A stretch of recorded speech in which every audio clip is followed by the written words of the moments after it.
सब कुछ ठीक हो जाने के बाद अगर आप बाहर घूमने की प्लानिंग बना रहे हैं और अगर आपको एक अच्छा होटल सस्ते दामों में चाहिए तो आपके लिए मेरे पास कुछ सुपर टिप्स हैं। सबसे पहले तो आप होटल में सुबह फोन करके रूम कभी बुक ना करें, क्योंकि सुबह के टाइम बहुत कस्टमर होते हैं, आपको महंगे दामों में ही रूम मिलेगा।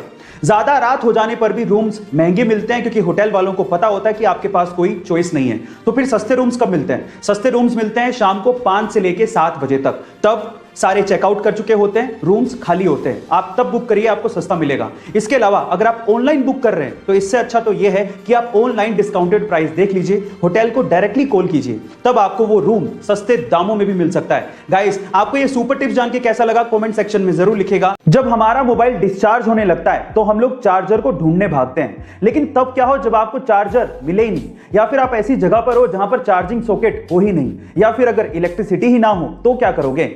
ऐसी प्रॉब्लम का सॉल्यूशन निकाल रही है चाइना की लीडिंग मोबाइल कंपनी Xiaomi, जो कि एक ऐसा डिवाइस बना रही है जिससे सिर्फ आवाज के थ्रू आपका मोबाइल चार्ज हो सकेगा।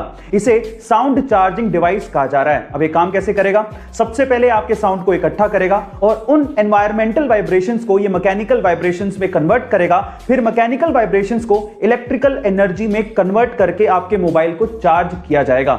अब सुनने में ये अविश्वसनीय लग रहा है, लेकिन एक्चुअली इस पे काम चल रहा है। गाइस, आपको ये टेक्निकल फैक्ट सुन के कैसा लगा कमेंट सेक्शन में जरूर लिखिएगा। चेस यानी कि शतरंज को बुद्धिमान लोगों का खेल माना जाता है और इसे इंडिया में ही इन्वेंट किया गया था। पर अगर मैं आपसे सवाल पूछूं कि एक ही टाइम पे एक ही चेस बोर्ड पे कितने मैक्सिमम प्लेयर खेल सकते हैं तो आप लोग क्या कहेंगे? आप में से अधिकतर लोगों का जवाब होगा 2। लेकिन इंडिया के भोपाल के रहने वाले आदित्य निगम ने 8 महीने की कड़ी मेहनत के बाद एक ऐसा चेस बनाया है जिसमें एक ही टाइम पे एक ही चेस बोर्ड पे 2 नहीं बल्कि 3 लोग आपस में खेल सकते हैं। मजे की बात यह है कि इसमें कोई एक प्लेयर बाकी दोनों प्लेयर को एक साथ हरा भी सकता है, और इस 3 प्लेयर चेस का नाम आदित्य निगम ने ट्राई विजार्ड रखा है। गाइस, दिमाग का खेल बनाने और उसे खेलने में हम भारतीयों का कोई सानी नहीं है। आपका इसके बारे में क्या ख्याल है कमेंट सेक्शन में जरूर लिखिएगा। ये बात है सन 1996 की, जब सौरभ गांगुली ने अपना टेस्ट डेब्यू इंग्लैंड के खिलाफ लॉर्ड्स के मैदान पे किया था और अपने पहले ही मैच में शतक ठोक के उन्होंने 131 रन की पारी खेली थी। 25 साल बीत जाने के बाद भी रिकॉर्ड कायम था, लेकिन अभी रिसेंटली न्यूजीलैंड के खिलाड़ी डेवॉन कॉनवे ने इस रिकॉर्ड को तोड़ दिया। जी हां गाइस, डेवॉन कॉनवे ने अपने डेब्यू मैच में इंग्लैंड के खिलाफ लॉर्ड्स के मैदान पर 200 रन की नाबाद पारी खेली और यह रिकॉर्ड अपने नाम कर लिया। गाइस, मजे की बात यह है कि सौरभ गांगुली और डेवॉन कॉनवे दोनों की बर्थ डेट 8 जुलाई ही है, दोनों ही लेफ्ट हैंडी बैट्समैन है और दोनों ने ही अपना टेस्ट डेब्यू इंग्लैंड के खिलाफ लॉर्ड्स के मैदान में करके शतक ठोके। गाइस, आपको ये इंफॉर्मेशन कैसी लगी चैट सेक्शन में जरूर लिखिएगा। यूएफओ, एलियंस और एलियंस की दुनिया, ये हमेशा से ही हमारा ध्यान खींचती आई है। इस रहस्यमय दुनिया के बारे में हम हमेशा से ही और जानना चाहते हैं और हमेशा हम लोग यही मानते आए हैं कि एलियंस हमारी धरती पर आउटर स्पेस यानी कि बाहरी दुनिया से यूएफओ के थ्रू आते रहे होंगे। लेकिन आईसीईआर एक ऐसी संस्था जो कि एलियंस की दुनिया और यूएफओ के ऊपर रिसर्च करती है, उसके वाइस प्रेसिडेंट का यह कहना है कि एलियंस कहीं आउटर स्पेस से नहीं आते बल्कि समंदर की गहराइयों से आते हैं।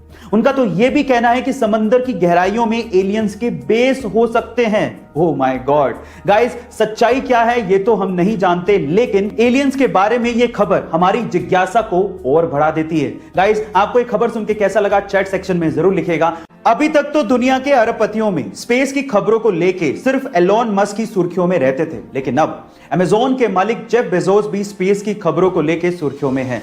ऐसा इसीलिए क्योंकि 20 जुलाई 2021 को वो अपने भाई मार्क बेजोस के साथ स्पेस की यात्रा पर जाने वाले हैं, और ऐसा करने वाले वो दुनिया के पहले मिलियनेयर भी बनने वाले हैं।